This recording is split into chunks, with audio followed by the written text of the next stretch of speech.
and also given the personal relationship that you're establishing with him, that Kyrie's injury was. Considering, yeah, after watching it, it was quite a fall. So we dodged a bullet. You know, obviously, you know, we want it for every game, but considering the fall he took, I think we really dodged a bullet there. Devin Booker as a scorer, but also averaging 6 assists a game. How unique is he as a playmaker for the Suns?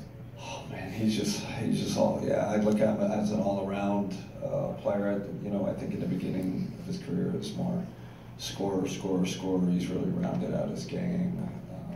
Not just a jump shooter either. Excellent finisher. Defense has improved. He's really taken a couple steps up, a couple leaps, and impressive player. With Kyrie out, obviously other guys are going to have to step up on the perimeter. I'm not sure that Garrett can play a lot more minutes than he played the last game, but in terms of Caris, would you see him playing more minutes, and how important is it to get him going and looking like absolutely players? We're thinking alike. You know,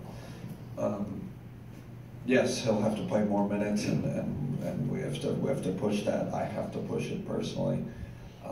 We all know how good a player Caris is. Yes, he'll be playing more minutes. He'll be playing backup point guard minutes. Like I said, it's just, to me, it's just a matter of time until he gets his rhythm back. I know he's trying, but you know, this could, you know, help kickstart him a little, because we definitely can get more minutes. Coach, with the way the standings are looking in the East, you've got Milwaukee #1, and then you've got a bunch of different teams between 2 and 5, 2 and 6, and then it's the Nets and Magic at 7 and 8. Is there any sense that you guys need to do what you can to avoid that 8-1 matchup with Milwaukee? Yeah, like I keep saying, we really, I look at things in such you know, really you know, short term. We really need to finish this stretch up before the All-Star break on a positive note and with positive momentum. I think that it's vital. I've told the guys that, and then we can start talking. I think after the All-Star break, what that all looks like. But man, we are we're battling, you know, battling to improve, battling to find some consistency. I think that's what we're looking for right now. I think if we do that, we'll be fine. But we have a long way to go, and we have to play, quite honestly, play better here. You know, especially in this last stretch before the break. Kenny, Michael just broke the story that Joe is accepting the offer to defend his three-point title at the All-Star game. Do you get involved in discussions about whether he needs to rest because he's played a lot of hard minutes this year? He certainly didn't ask me. I wouldn't expect anything from Joe. Joe's a competitor, man. Joe would go down to the Y if you told him there was a pickup game or a three-point shooting contest. I wouldn't dare. I don't think any of us dare hold him back. And it was such a joy, such a big, you know, positive for our organization too. So it's a great. You know, really hope he wins it again. I know he's more than capable. Kenny, you guys have been so good at developing players during your time here. What's the key nowadays to be good at development in the NBA, and how are minutes necessary for young players in the course of that? Yes, I think that was our huge advantage, that we had these ample minutes and we had a runway for these guys to improve. I think without the opportunity, that's you know, you could argue that's the first part of development.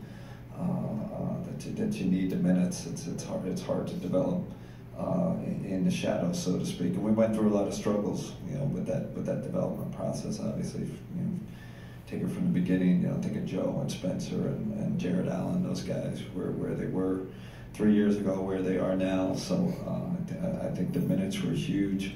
And patience, I think, you know, personally, I think, you know, I kind of used a 3-year marker. Like that's where it starts. You really want it to start kicking in the development where guys are really starting to blossom. You know, sure there are exceptions where guys, you know, right off the bat they're really good, but you know, 3 is kind of the magic number for me. So, but I know every situation's different, every team's different. Kenny, the last time you guys played Phoenix, they had that hot start. You guys go down big early, came all the way back, and then just kind of ran out of gas. But you talked about the defense that game and just how out of sorts you guys were. Where do you think you've grown the most or improved the most offensively since that last game? Much better. We're solid. We understand what we want to do a lot better. You know, of course, I'm a coach, and I'm thinking these last 3 games we've slipped. You know, we were top 10. Now we've slipped a little bit, and we've got to get back to defend. And I think really been exposed. Our transition defense has been exposed, and our rebounding's been exposed these past couple of games. So we got to improve that. And then the last part of that is, you know, the real help for our defense is if we limit our turnovers. I think that's, you know, when you're turning it over, and it's not like we're doing it. We just have, you know, we go 2 games where we're taking care of it, and then we'll have, you know, a game where we just kind of lose it, where we don't take care of it, and we just have to do a better job in those 3 areas. I think that'll really help us. Like I said, finish out these games before the All-Star break in a positive fashion. Coach Joe's been getting a lot of attention defensively from 3-point range. He did have 11 attempts in the last one. Is there a concerted effort to get him some looks, or how much does that come just within the flow? It comes within the flow, and the guys look for him. Obviously, teams, you know, they scout and they lock in that, you know, the teams would say, man, he's the key to this team. Stop Joe, and you know, you'll really slow down the net. So we understand that. And our players understand how important it is. Our point guard, Kyrie and Spencer and Caris, they understand how important it is to get him involved. So we want him to take 15 threes a game. And like I said before, if some of them are contested, so be it. But I think Joe's starting to get his rhythm back. I think he had a period where he was struggling a little bit, but I see him a lot more dynamic lately. It was, you know, good performance last game. Hopefully can continue, you know, tonight. Kenny, how has your relationship with Kevin evolved over this season, from kind of getting to know you to this kind of assistant coach in the shadows to now he's moonlighting with his new ESPN show coming back, but also very present every day? I mean, I wish I could see him more, you know, spend more time with him. You know, that's always my frustration. Sure, we talk and we see each other, but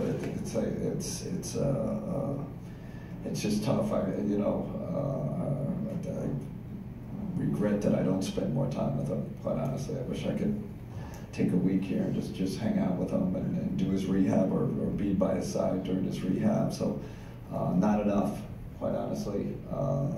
Need to do more. I really can't wait till the off season where I can just,